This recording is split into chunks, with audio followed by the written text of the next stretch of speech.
Let's Prod. Le podcast de la production musicale. Let's Prod. Par DJ Network, l'école des DJ et du son.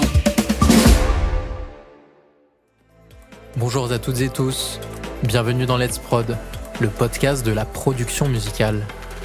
Je suis Benjamin, formateur à l'école DJ Network. Le thème de cet épisode, être un DJ producteur en 2021. La crise du Covid a considérablement affecté le secteur de l'événementiel et de l'industrie musicale dans sa quasi-globalité. Les DJ ont été contraints d'annuler la plupart de leurs dates. Leur cachet étant souvent leur principale source de revenus, ils ont économiquement subi la crise de plein fouet. Alors comment aujourd'hui subvenir à ces besoins lorsque l'on est dans cette profession ? Pour en parler, nous accueillerons le DJ producteur Antoine Delvig. Repéré par le célèbre label Spinnin' Records en 2015, Antoine a depuis enchaîné les signatures sur de gros labels comme Axton Records ou encore Protocol. Plus récemment, il vient de sortir Last Night a DJ Saved My Life sur le label de Tiesto Musical Freedom. Régulièrement booké sur d'importants événements et festivals, il nous parlera de son actualité et surtout de sa façon de travailler. Nous vous aiderons ensuite à identifier les clés pour pouvoir se démarquer aujourd'hui en tant qu'artiste de musique électronique, en particulier avec la recherche d'une identité sonore unique et personnelle. Nous évoquerons aussi, comme à chaque fois, une technique de production, cette fois-ci celle du layering, utilisée par de très nombreux producteurs depuis une dizaine d'années et consistant à superposer des couches sonores similaires de manière à grossir le son. Une telle technique est-elle toujours d'actualité ? Comment a-t-elle et doit-on la faire évoluer ? Nous vous donnerons quelques éléments de réponse. Enfin, nous terminerons par un sujet sur lequel vous nous questionnez beaucoup. Peut-on produire et mixer un morceau entièrement au casque sans utiliser d'enceinte ? Voici pour un aperçu du programme de ce nouvel épisode. Let's Prod, c'est parti. Let's Prod. Pour débuter cet épisode, nous accueillons le DJ producteur Antoine Delvig. Bonjour Antoine, comment vas-tu ? Ça va nickel et toi ? Impeccable. Merci de nous accorder cet entretien. Pour commencer, j'aimerais savoir quand tu as commencé la production et le DJing et surtout dans quel ordre ? Alors moi j'ai commencé par la production, bien avant de devenir DJ réellement. Alors ça remonte 2007, si je dis pas de bêtises. 2007-2008, j'ai dû ouvrir FL à l'époque. Je dois avoir 14-15 ans, fin de collège, un truc comme ça. Et pendant très longtemps, j'ai juste fait ça, mais en mode comme si on jouait à un jeu vidéo. Donc je faisais des trucs vraiment pas top, jusqu'à arriver en 2013, quand même bien presque 5 ans, où en fait j'ai fait un son sans faire exprès, sans faire exprès, façon de parler, et en fait il a été joué par Led Bad Luck à Tomorrowland. Donc un petit peu choqué sur le moment en fait, parce que j'avais jamais rien fait, j'avais jamais signé de son ou rien, et c'est le premier vrai support live quoi. À ce moment-là où vraiment je me suis dit il y a peut-être un truc à faire. Si un DJ comme ça joue mon track à Tomorrowland, c'est quand même assez gros. Donc je me suis mis plus à bosser intelligemment et en matant masse de tutos, de trucs comme ça. Entre-temps, j'étais passé sur Ableton live, et 2015, c'est là où vraiment j'ai commencé à sortir pas mal de sons. Dont sur le label de Grégory Glossman, Guru, qui était à l'époque très très gros label français. Et en été 2015, j'ai gagné un remix contest pour Oliver Heldens sur Spinnin'. Et là, à partir de là, forcément, il y a beaucoup plus de contacts et tout. Et forcément, c'est là qu'on est appelé à sortir plus de sons, parce que forcément, c'est plus facile. Et c'est là que j'ai commencé à faire en gros mes premières dates. Et comment tu as réussi à contacter Led Bad Luck ? Alors en fait, j'avais déjà quelques connexions en gros entre producteurs. Il y avait un gars qui me fait je connais bien Led Bad Luck, et on avait déjà parlé de faire des collabs ensemble, et j'avais vraiment une bonne base du morceau qui était fait, et le mec qui fait ça, donc on l'a fini, et il l'a envoyé à Led Bad Luck, mais forcément avec pas trop de réponses. En plus 2013, c'est pas comme maintenant avec tous les réseaux. 2013 il y avait juste Facebook, donc voilà, et il y avait moins de live postés, donc il y avait pas trop de nouvelles. Et je l'ai su vraiment en regardant le replay du live de Tomorrowland le lendemain. Et en fait, c'est lui qui l'a envoyé, mais même lui, il le savait pas. Et en fait, après Tomorrowland, il l'a écrit en mode, en gros, j'ai joué le track, je le kiffe, j'ai envie de le signer sur mon label. Donc c'était le sous-label de Mixmash Records. Et le sous-label, c'était One to Watch. Et j'ai sorti un EP là-bas, donc 3-4 mois après, le track que lui avait joué était sorti dessus. Et d'un point de vue technique, comment démarres-tu en général la production de tes morceaux ? Par le drop, le break ? Alors non, moi je commence, ça change à chaque fois.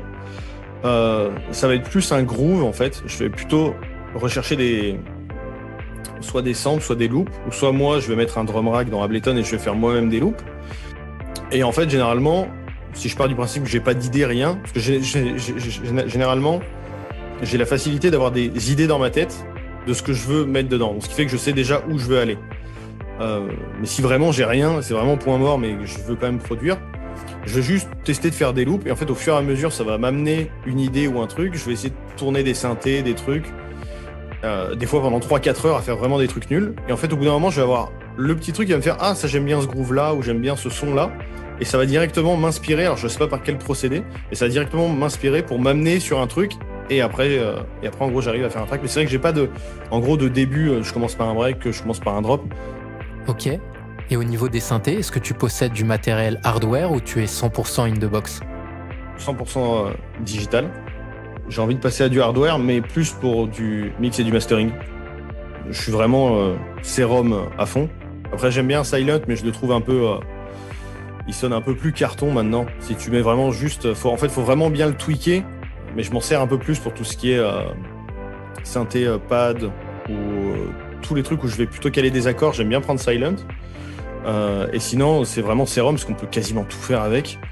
Et sinon, j'aime bien trouver des petits trucs que personne n'utilise, comme par exemple sur mon track Disciple, qui est sorti sur Axstone. C'est une émulation de TB303, donc la machine qui fait de l'acide. Et en gros, c'est une émulation, c'est Audio Réalisme, mais je crois que ça s'appelle ABL2, un truc comme ça. Et il est super bien. En fait, c'est un truc que personne n'utilise, parce que des fois, on peut refaire de l'acide même dans Silent, même dans Serum. Et là, c'est vraiment une émulation qui émule la machine. Donc, si je devais peut-être m'acheter une seule machine hardware, ça serait ce truc acide. Pour l'avoir en vrai, une vraie, en gros, TB303, un truc comme ça. Mais c'est vrai que c'est pas dans les projets là tout de suite, mais peut-être que dans le futur, si je découvre un peu mieux le monde hardware de tout ce qui est les Moog, les trucs comme ça, peut-être que j'irai dessus. Mais c'est vrai que je suis plus la génération qui vient du 100% digital, donc... Peux-tu nous donner un plugin d'effet indispensable pour toi que l'on retrouve dans l'essentiel de tes productions? Alors, plus récemment, la plupart dans mes tracks là, alors c'est un vieux plugin, c'est le Camel Crush de Camel Audio. Gratos, je l'utilise toujours parce qu'en fait il sature tellement bien, et en fait j'ai bien réussi à comprendre comment il marchait, et en fait ouais, quasiment sur toutes mes basses, j'aime bien le mettre en fait. Mais sinon en fait j'en utilise tellement, enfin, je sais pas, toute la suite FabFilter, je sais que je pourrais pas m'en passer. Le Pro Q3 c'est impossible de faire autrement, même s'il y en a plein. D'autres maintenant d'Equalizer, c'est vraiment celui qui va vite, simple, et tu peux tout faire avec. Sinon après, j'aurais du mal à me passer de mes UAD. J'ai quand même beaucoup d'UAD. Donc là, faut la carte son, et plus moi j'ai un satellite en plus, parce que plus tu mets de plugins, plus il faut des processeurs UAD. Moi je suis vraiment un fanat de plugins, ce qui fait que j'en ai tellement que, en gros, je pourrais pas dire vraiment un seul, mais voilà, à part c'est plus un son synthé, ça serait le Camel Crush. Je crois que je l'ai mis sur tous mes derniers tracks qui sont sortis. Il est dans les basses, il est dans le truc qui va saturer la basse, mais des fois sans trop faire crusher vraiment saturer, ça va juste amener de la rondeur et ça va grossir le son. Quel conseil donnerais-tu aux jeunes producteurs qui nous écoutent et qui voudraient signer sur des labels importants? Alors, ça serait de faire un maximum de sons, déjà. Pas juste faire un son et en gros jamais le sortir et attendre qu'il soit parfait. Ça marche jamais. Faut le faire, faut le sortir, même si on le sort sans label, même si on le sort sur un petit label, il faut le finir, parce que le track d'après, tu vas comprendre tes erreurs du premier. Et en fait, il y a trop de producteurs, que je vois même surtout en France, qui en gros vont dire non mais là le mix il est pas parfait, non là le truc est pas parfait, non là le clap est pas parfait, en gros il est pas parfait. C'est généralement les mecs qui donnent des conseils à tout le monde mais qui ont jamais sorti de son. C'est une petite parenthèse. Quelle place occupent les réseaux sociaux dans ta communication? Est-ce que c'est très important pour toi ou c'est finalement qu'une présence? Alors c'est un entre-deux, parce que je n'aime pas les réseaux, dans le sens où j'aime pas poster par exemple des trucs sur Instagram. Je suis pas méga présent parce que en fait j'aime pas poster, ça m'énerve. Enfin c'est pas que ça m'énerve, c'est que moi je suis toujours en studio toute la journée, je fais toujours la même chose. J'aime pas, je vais pas m'inventer une vie, faire des faux trucs, parler, machin.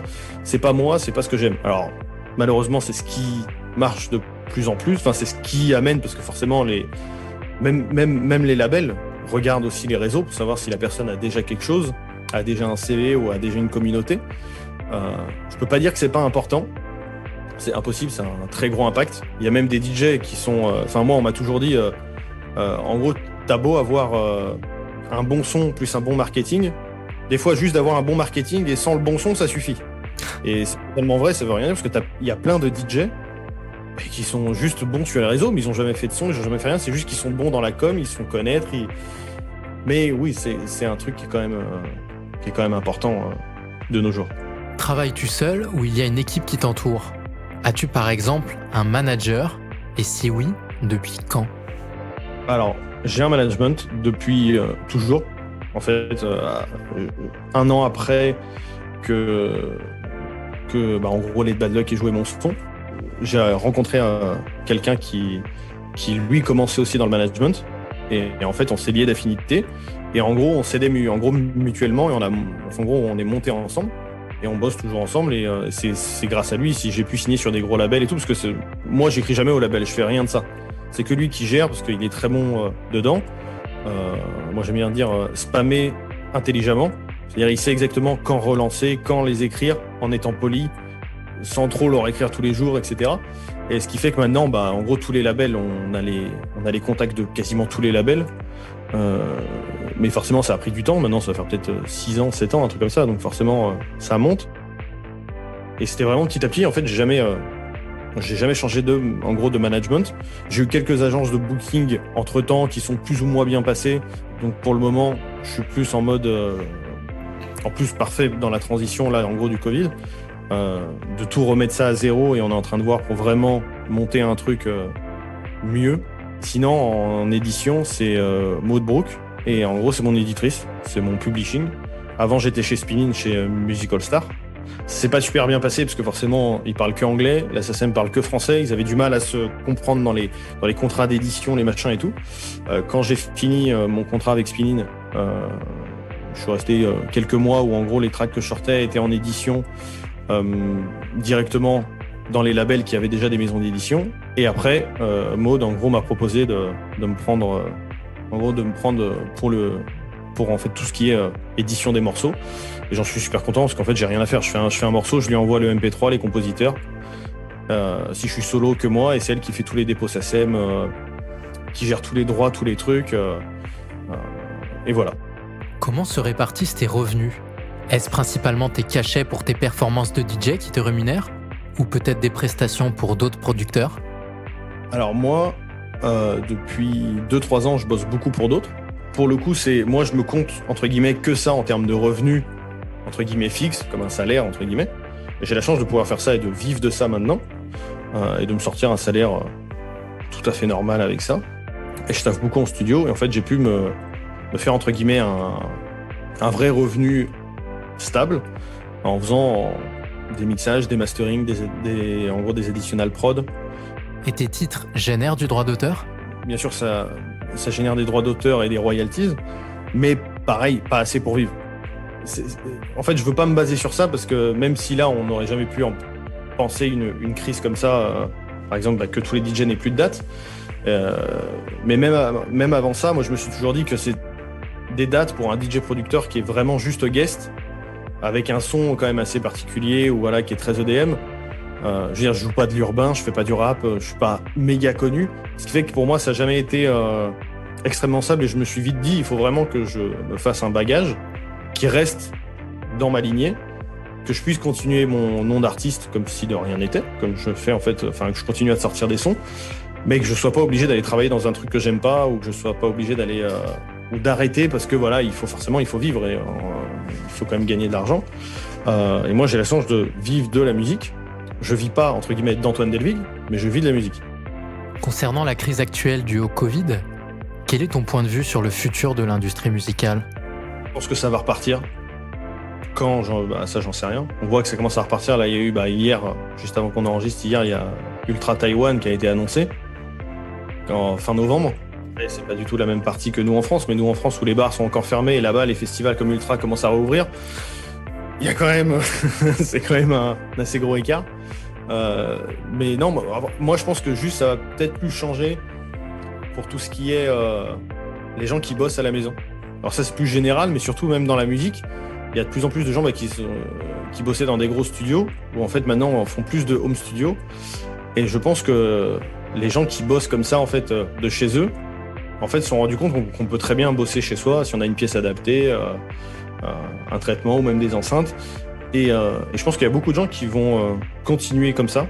Et surtout dans la musique, en fait, à travailler de chez eux, parce qu'en fait, on peut faire de la musique de partout, tout simplement. Et je pense que plus sur ce point de vue-là, ça peut changer. Je pense que les gens vont plus penser à avoir un revenu à côté. Bien sûr, dans la musique, hein, je dis pas de faire autre chose, mais de multiplier en gros les business pour être sûr que même si ton activité tombe, t'es quand même autre chose. Ça peut être, je connais plein de DJ qui se mettent à faire des sample packs. Ça aide les producteurs, eux, ça leur permet de gagner de l'argent. Il y a plein de trucs dans la musique où on a besoin de trucs alternatifs comme ça, où on peut créer, où on peut gagner de l'argent pour vivre. Moi, je sais que je fais ça parce que si un jour j'ai plus envie d'être DJ en live ou même produire pour moi, parce que je sais pas, j'ai plus envie ou je suis trop vieux, parce qu'il faut aussi être conscient de ça que, à part les Guetta, les Axwell, les Don Diablo, on va pas mixer jusqu'à 50 ans. C'est quasiment impossible. Faut être vraiment des grosses légendes, à mon sens, pour tenir aussi longtemps dans ce métier. Donc en gros, de se préparer des bagages, mais autant se préparer des bagages avec, entre guillemets, avec des habits qu'on aime bien que des habits qu'on n'aime pas. Là, en gros, c'est à peu près ce que je veux dire, c'est à peu près ça. On a coutume de conclure nos interviews par une astuce de production ou de mixage. Est-ce que tu aurais un tips à partager avec nos auditeurs passionnés ? Ouais, alors ça peut être paradoxal par rapport à mon métier, mais c'est à tous les producteurs, c'est de s'en foutre royalement du mix et du master. Il y a trop de producteurs, je reçois des démos, ils disent, en gros ils envoient la prod, ils font mais t'inquiète pas, c'est pas mixé, masterisé. Il y a tout le monde qui dit ça. En gros pour se dédouaner en mode ouais mais ça sonne pas super. En fait quand on est producteur, on s'en fout que ça sonne ou pas en fait. Parce qu'en fait l'important c'est la musique en elle-même, que ce soit la mélodie, que ce soit le groove, le choix des samples. Et rien que ça, en soi, si les samples sont bons, quand je dis sample, ouais, c'est le choix des drums, etc. Le choix du synthé, la construction, l'idée, le groove, la mélodie, c'est 85% du taf. Les 15% qui restent, c'est du mixage et du mastering. Si le track est bon, on te dira « Putain, le track est ouf, mais essaye de revoir ton mix sur ce point-là et de faire un bon master, etc. » Le seul conseil que j'ai, c'est vraiment de s'en foutre. Il faut faire du son, c'est tout. Merci Antoine Delvig pour ces réponses précises qui, nous l'espérons, vous auront donné un point de vue éclairé sur le métier de DJ producteur. On enchaîne avec notre deuxième sujet consacré à l'identité sonore.